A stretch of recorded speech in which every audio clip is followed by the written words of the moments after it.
With everything going on with the government shutdown, people struggling, living paycheck to paycheck, I wanted to make sure I did a video about 5 money moves I would never recommend that you make. They're moves that I never make, and I've seen them through some of my first time home buyers that I've worked with, and they've stopped them from moving forward with their home goals, their financial goals. So I'm going to go over my five never do's. Never do these things. Number one, never cosign. Never cosign for anyone, friends or family. Do not cosign because you're risking your finances in two ways. One is if they pay late or miss a payment, if they miss a payment or don't pay at all, right? Something gets repossessed is even worse. But even one late payment could drop your credit score more than 50 points. And it could just be a 30-day late. So you don't want to take that risk. So having cosign for somebody else, you get no benefit. They get all the benefit. They're usually using the product or the service or whatever you signed for, the loan, right?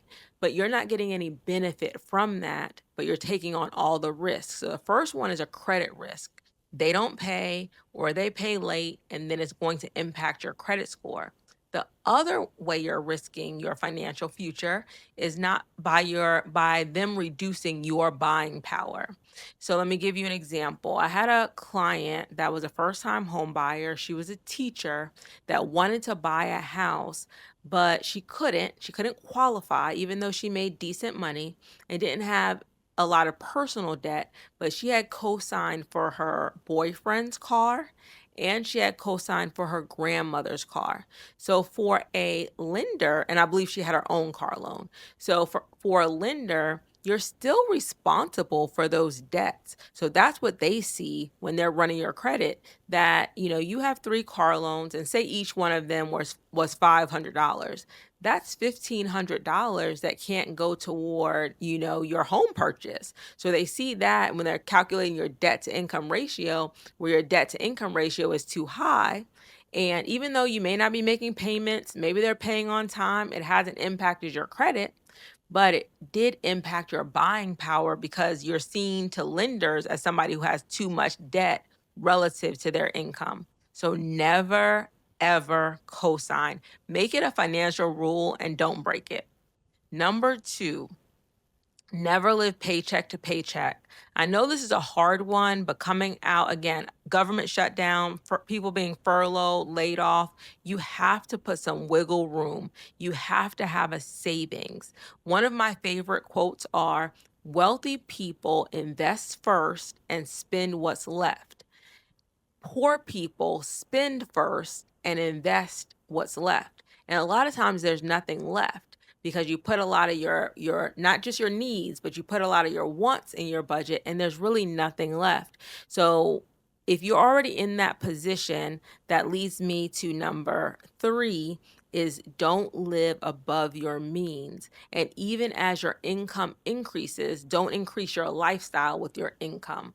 So the goal for you is to never live paycheck to paycheck where you get paid, everything is spent either on wants or needs, and there's nothing left, and you have very little savings. So if something happened in your life you couldn't maintain, you couldn't handle it, it may impact your credit because now you can't pay your bills. You have to put things on credit cards, you're increasing your debt. So don't want you to do that. But also over time, most people, regardless of profession, as they gain skills, as they gain just time, maybe more education, their income is going to increase over their lifetime. But what most people do is they increase their lifestyle when their income increases. So, oh, now I was making 50,000, now I'm making 70. So you start spending that 70,000 instead of taking that as an opportunity to save and invest that 20,000. You start living, you upgrade your car, you upgrade your living situation, you start taking trips that you didn't take maybe at the 50,000. So you're always, and a lot of different people do this. It's not that just lower income people do this, middle class people do this, rich people do this, or who you would consider rich, like doctors, lawyers. They're living paycheck to paycheck a lot of times because they've upgraded their lifestyle. A lot of them have a lot of debt from school to obtain these degrees. So don't just think it's like a lower income problem. It's a problem across the board that people increase their lifestyle as soon as they make more money. So if you can be disciplined, and I know, it's an accomplishment to make more money, but think of it as an accomplishment. Well, now I have an opportunity to save. And it could be that you're making 50, now you're making 80, and maybe you start spending 60 instead of the 80, right? So just, have a little bit more fun, but don't just paycheck to paycheck now that you're making more money. Number 4, never buy a new car unless you're like very, very wealthy. You don't have to really work for a living. Your investments are making you money, that sort of thing, because your car is one of those assets that goes down in value. You own it, it's worth something, but what's different between, a car and a house or other investments, they're going to go down in value. There's no car unless it's like an antique collectible or something like that. And those you usually don't drive, so they don't decrease in value. But a typical car, I don't care what kind of car it is going to go down in value the more you drive it, the more you put miles on it, the more you put wear and tear on it. It is going to go down in value. And so, one big mistake people make that want to live, more financially free is they maintain a car payment. So, try to get, if you have to get a car payment, try to get a car that you can pay off very quickly, maybe in 2 to 3 years. Definitely never get a 7-year car loan. Even if you get a 5-year car loan, which those are the most popular, try to pay that car off very, very quickly. So 2 to 3 years, because you don't want to have your money so much tied up in a depreciating asset, something that's going down in value.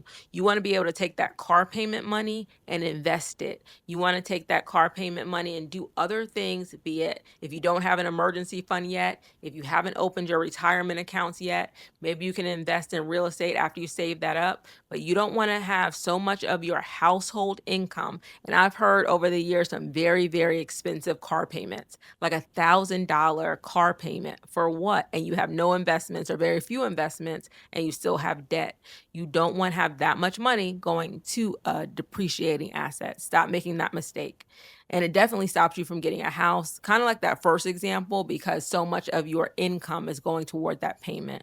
And number 5, and this is a decision I've made recently because one of the credit hacks, I have 2 children, 12 and 14, and one of the hacks is add them to your credit as authorized users, and that could help build their credit score. And this is a financial move that I'm not going to make. It does work. So you can give your children a head start. They'll have good credit, very early on, as long as you maintain good credit. But my thought is that I look at some of, people in like their young 20s, a lot of them who, didn't grow up rich, but grew up middle class lifestyle, didn't have to work or want for anything as much. They don't value the things that they've been given. And that's one thing. You're giving them your credit history. So they don't really value what it takes to get it and what it takes to maintain it. So I had, um, I bought my first house at 23. At 22 or so, my credit score was like a 779, which is considered very good.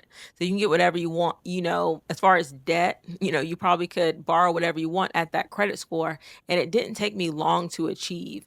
So I just think this is a financial thing that I'm not going to do for my children. I want them to be able to really value and understand how it works. And sometimes you can explain to somebody how it works, but sometimes they have to see it for themselves. And I don't want I have an 800 credit score and I didn't have to do anything for it. So that lesson could be lost. And just again, I'm seeing people that don't work for things and don't value what it takes to get things. So don't want to start with the credit. So that's my 5th thing that I'm not going to do is add someone to my credit, specifically my children, which could be controversial, I guess. But let me know what you think. And then watch this video about how my family budgets money. And if you have any things that you never do financially, please put it in the comments. Thank you for watching.